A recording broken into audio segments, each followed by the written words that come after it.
Welcome to NVTV 24/7 news channel. తనకలులో రవాణా మరియు పోలీసు వారి ఆధ్వర్యంలో వాహన డ్రైవర్స్, యాజమాన్యులు మరియు ప్రజలకు రహదారి భద్రతపై అవగాహన కల్పించడమైనది. తనకలు ఎస్ఐ గోపి మాట్లాడుతూ, వయసు నిండని పిల్లలతో వాహనం నడిపించరాదు, తల్లిదండ్రులు బాధ్యతగా ప్రవర్తిస్తే బాగుంటుందన్నారు. అదేవిధంగా వరప్రసాద్ ఎంవీఐ మాట్లాడుతూ, 18 సంవత్సరంలో నిండిన వారు మాత్రమే లైసెన్స్ తీసుకోవడానికి అర్హులు. అలాగే మోటార్ సైకిల్ నడిపేవారు హెల్మెట్ ధరించాలన్నారు. స్పీడ్గా వాహనాన్ని నడపరాదు. అలాగే వాహనం పైన సరైన అవగాహన లేకుండా నడిపి ప్రమాదాలను కొని తెచ్చుకోరాదన్నారు. ఆటోలలో పరిమితికి మించి ప్రయాణికులను తీసుకువెళ్లరాదన్నారు. రహదారి సూచనలు పాటించాలని, ప్రమాదాలు నివారించాలని పిలుపునిచ్చారు. ఈ కార్యక్రమంలో సుమారు 150 మంది డ్రైవర్స్, వాహనం యాజమాన్యం మరియు ప్రజలు పాల్గొన్నారు. అందరికీ కరపత్రం పంపిణీ చేశారు. ప్రజలందరికీ కూడా ఈ సభాముఖంగా ధన్యవాదాలు తెలియజేసుకుంటాం. బాగా అరేంజ్ చేస్తున్నారు. అందరూ కూడా చెప్పే సలహాలు, సూచనలు పాటించి ప్రమాదాల నివారణే ముఖ్యంగా అందరూ కూడా డ్రైవింగ్ చేయాలి, రోడ్ల మీద నడవాలి, రోడ్డు మీద సంచరించేటప్పుడు లేదా మనం ఏదైనా వాహనం నడిపేటప్పుడు కూడా చాలా జాగ్రత్తలు పాటించాలి.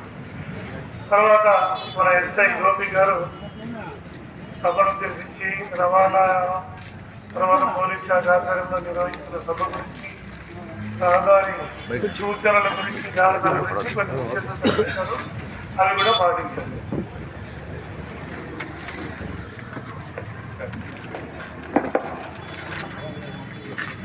అందరికీ నమస్కారం. ఈరోజు ఈ కార్యక్రమాన్ని ఇంత ఘనంగా ఏర్పాటు చేసిన ప్రతి ఒక్కరికి పేరు పేరున నా యొక్క ధన్యవాదాలు. కానీ మనలో ఎంతమందికి తెలుసు ఈరోజు ఒక కార్యక్రమం ఏర్పాటు చేసుకున్నాం, దాని యొక్క ఉద్దేశం ఏమనేది? మీరు వెనక ఫ్లెక్సీలో చదువుకుంటే అర్థమవుతుంది. సడక్ సురక్ష అభియాన్ అనేది భారతదేశ ప్రభుత్వం వారు దేశంలో రోడ్డు ప్రమాదాలు ఎక్కువగా జరుగుతున్నాయి, ఎందుకు జరుగుతున్నాయి, ఇవి జరగకుండా ఏం చేయాలి అంటే ప్రజలకు అవగాహన కల్పించాలి అనే ఒక ఉద్దేశంతో ఈ రోడ్డు భద్రత వారోత్సవాలు ఒక 10 రోజులు జరుపుతున్నాం. సో అందులో భాగంగా మనం ఈరోజు ఈ కార్యక్రమాన్ని ఏర్పాటు చేసుకున్నాం. కానీ చాలా ఆనందకరమైన విషయం ఏంటంటే ఈ ప్రోగ్రాం చాలా గ్రాండ్గానే చేశారు. కానీ మా యొక్క విన్నపం కావచ్చు, సూచన కావచ్చు, ఇంకొకటి కావచ్చు ఏంటంటే, చెప్పినట్టు రోడ్డు భద్రత నియమాలంటే పెద్దగా ఏమి లేవు, వెరీ సింపుల్. 2 వీలర్లో వెళ్తావు, నువ్వు వెళ్ళేటప్పుడు ఏం చేయాలా? హెల్మెట్ వేసుకోవాలి. అదే 2 వీలర్లో నువ్వు వెళ్ళి తిరిగి వచ్చేటప్పుడు పని చేసి అలసిపోయేటావు, ఏమి అలసిపోయినా కూడా ఇంటికి వచ్చి క్షేమంగా నువ్వు చేరుకొని వేడితో స్నానం చేసి నువ్వు నీ అలుపు తీర్చుకోవాలి. అంతేగాని పని చేసి వచ్చినా కదా అలుపు తీరాలని మందు దాకి మధ్యలోనే వస్తావు. అవునా కదా? పని చేసింటావు, అలసిపోయింటావు, నీకేదో ఒక ఆలోచన వస్తుంది, ఏదో మందు దాకి వస్తాము, కొద్దిగా రెస్ట్గా ఉంటున్నాను. కానీ వచ్చే క్రమంలోనే ఏదో ఒక యాక్సిడెంట్లో గురై చనిపోతాం 2 వీలర్లో పోయేవాళ్ళు. అదే మాదిరిగా స్పీడ్గా చూస్తాడు కొంతమంది యువకులు. ఇదే 2 వీలర్ సంబంధించి మాట్లాడితే కొంతమంది స్టూడెంట్స్, కొంతమంది రోడ్ ఫెయిలర్స్ కూడా ఉన్నారు. మన ఏరియాలో కూడా కొంతమంది విధవులు ఉన్నారు. వాళ్ళు ఏం చేస్తున్నారంటే సాయంత్రం పూటనో సండే పూటనో రేసింగ్లు పెట్టుకుంటున్నారు. వాళ్ళు ఏదో ఫార్ములా 1 రేస్లో పోయి ఇండియాకి మెడల్ సాధిస్తామనే ఫీలింగ్తో కింద వర్క్స్ వస్తూ ఉంటారు. ఏమి స్పీడ్ కిల్స్. ఎవరైతే వేగంగా వెళ్ళి తొందరగా పోవాలనుకుంటారో అంతే తొందరగా వెళ్ళిపోతారు. అర్థమైందా? ఏమి ఎంత తొందరగా పోవాలనుకుంటామో అంత తొందరగా పైకి టికెట్ తీసుకుని వెళ్ళిపోతాం.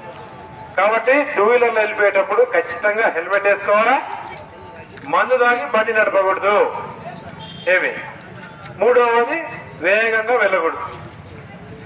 ఇంకొకటి, కొంతమంది ఫ్యామిలీతో పోతుంటారు, భార్య, భర్త, ఒక పిల్ల. అట్లా కాదు, భార్య, భర్త, 2 కొడుకులు, 1 కూతురు, 5 మంది దాంట్లో ఇరికించుకొని పోతా ఉంటారు.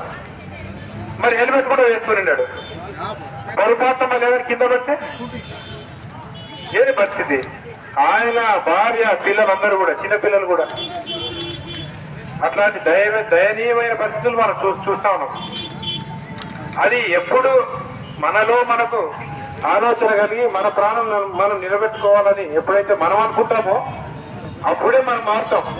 అంతేగాని ఎన్ని ఫైన్లు వేసి ఎన్నిసార్లు కౌన్సిలింగ్లు పెట్టి ఎన్నిసార్లు ఇట్లాంటి మీటింగ్లు పెట్టినా మనలో మార్పు లేకపోతే ఇవన్నీ వేస్ట్, గుర్తుపెట్టుకోండి. కాబట్టి ప్రతి ఒక్కరు కూడా టూ వీలర్ ఎక్కువ భాగం 80%. ఇప్పుడు ఇంటికి ఒక టూ వీలర్ ఉందా? ఇంటికి ఒక టూ వీలర్ ఉంది. కాబట్టి ఎక్కువ 80% టూ వీలర్స్ ఉంటాయి. ఒక 10-20% డబ్బులు కార్లు ఉంటాయి. కాబట్టి ప్రతి ఒక్కరు కూడా ఈ 3 నియమాలు ఖచ్చితంగా పాటించాలి. బయటికి బండి తీసినామంటే ఖచ్చితంగా హెల్మెట్ వేసుకోవాలి. హెల్మెట్ పెద్ద వాల్యూ కూడా ఉండదు. నీ ప్రాణం కాపాడే హెల్మెట్ విలువ 500 నుంచి 1000 రూపాయలు. ఐఎస్ఐ మార్కును బట్టి దాని క్వాలిటీని బట్టి మినిమం స్టాండర్డ్స్ ఉన్నవి. హెల్మెట్ తీసుకున్నా కూడా నీ ప్రాణం కాపాడుతుంది, నీ తలకాయ కాపాడుతుంది. కాబట్టి ఒక హెల్మెట్. రెండవది మందు తాగకూడదు బండి నడిపేటప్పుడు. మూడవది ఎక్కువ వేగం పోకూడదు. నాలుగవది ఎక్కువ మంది వేసుకొని బండిలో పోదు. ఇక కారులో పోయేవాళ్ళు సీట్ బెల్ట్ లేకుండా పోతా ఉంటారు ఇష్టానుసారం. అదే సీట్ బెల్ట్ ఉందనుకో ఆ కారులో బెలూన్స్ ఉంటాయి. పొరపాటు ప్రమాదం జరిగినా కూడా నిన్ను ఆ బెలూన్స్ కాపాడుతాయి, ఎయిర్ బ్యాగ్స్ కాపాడుతాయి. కాబట్టి సీట్ బెల్ట్ వేసుకోకపోతే దానివల్ల లాభం లేదు. కారు నడిపే వాళ్ళు ఖచ్చితంగా సీట్ బెల్ట్ వేసుకోవాలా, మందు తాగి నడపకూడదు, అతి వేగంగా పోకూడదు. ఇంకా ముఖ్యంగా ఇవి ఉంటాయి గూడ్స్ వెహికల్స్. మన ఏరియాలో ఎక్కువ ఈ టమాటా పండ్లు తీసుకొని పోతా ఉంటాయి మదనపల్లికి ఆ పక్కన. వాళ్ళు ఏదో తొందరగా క్యాచ్ చేయాలా, తొందరగా వెళ్ళిపోవాలా, గొప్పలు మునిగిపోతాయని చెప్పి చాలా స్పీడ్గా వెళ్తూ ఉంటారు. ఒక 4 నెలల కింద ఇట్లే మదనపల్లిలో పని చూసుకొని కూలీలంతా లెక్కించుకొని వచ్చారు. ఒక 20-25 మంది లెక్కించుకొని వచ్చారు. వచ్చినాడు ఏదో గుద్దినాడు, దాంట్లో 2 చనిపోయినారు. మన మండలంలో జరిగిన కథ ఇది. 20 మంది గాయాలు పాలైన, ఇప్పటికీ వాళ్ళు కోలుకోలే. వాళ్ళందరి కుటుంబాల పరిస్థితి మరి, వాళ్ళందరి కుటుంబాల పరిస్థితి ఏమి? ఇతను కష్టపడి ఏదో కూలి పని చేసుకొని బండిలోనో ఇంకో చోట పని చేసుకొని ఆయన 4 రూపాయలు తెస్తేనే ఆ ఇంట్లో అతని పిల్లలు తింటారు. ఇంకా వాడే మంచం మీద పడితే ఎవరు తెస్తారు దానికి? ఆలోచన చేయండి మనం ఒకసారి. టమోటా బండి వెళ్ళే గూడ్స్ బండ్లు విపరీతమైన స్పీడ్తో పోతున్నారు. ఇంకా కొంతమంది లారీ డ్రైవర్లు కూడా ఉన్నారు. లాంగ్ మొత్తం ఇండియా మొత్తం తిరిగే వాళ్ళు కూడా మన ఏరియాలో కొంతమంది ఉన్నారు. వాళ్ళు కూడా మందు తాగి నడుస్తూ ఉంటారు. ఒక్కొక్కసారి నిద్ర తక్కువై మందు తాగి అనవసరంగా రోడ్ యాక్సిడెంట్లు కూడా చనిపోతూ ఉంటారు. సో ఇవన్నీ జరగకుండా ఉండాలంటే ఏం పెద్ద వేరే ఏమి లే. ఇప్పుడు చెప్పినవన్నీ మనం మనసా వాచ కర్మన పాటిస్తే మనం రోడ్డు ప్రమాదానికి గురి కాకుండా క్షేమంగా ఇంటికి వస్తాం. ఇంకా స్కూల్ పిల్లలకి ఈ మధ్యకాలంలో తల్లిదండ్రులు బాగా సంపాదిస్తున్నారో ఏమో మరి. మా కొడుకు కాలేజీ పోతున్నా మంచి బైక్ పోయాలనుకుంటారు మీరు, కానీ వారికి 18 ఏళ్ళు నిండి ఉండవు. బైక్ నడిపేదానికి అనర్హుడు. మా నాయన బండి కొనిచ్చాడు కదా అని వాడు రెండు చక్రాల మీద పోడు, ఒక చక్రం మీద పోతాడు. ఒక చక్రం మీద పోయి కింద పడతాడు. కాబట్టి పిల్లలకి ఎవరు దయచేసి